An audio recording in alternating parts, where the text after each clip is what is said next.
রাধে রাধে বন্ধুরা, সবাই কেমন আছো? আশা করি সবাই খুব ভালো আছো। এই যে আমার গোপাল ঠাকুরও কিন্তু খুবই ভালো আছে, বসে গেছে স্নান করতে। মা বাড়ি নেই, মা গেছে তারাপীঠে ঘুরতে। তাই বলে কি গোপাল ঠাকুরের অযত্ন হবে?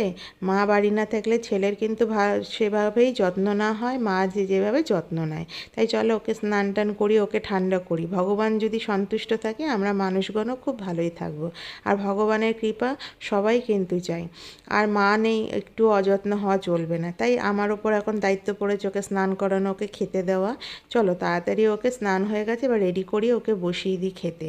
আর এখন তো যেহেতু জ্যৈষ্ঠ মাস চলছে, তাই আম কাঁঠালের দিন, তাই দেখো লিচু আম মিষ্টি আজকে ওকে এই খেতে দেব।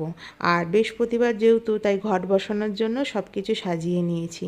যাই হোক, টুকটুক করে চলো পুজোটা সেরে নিই।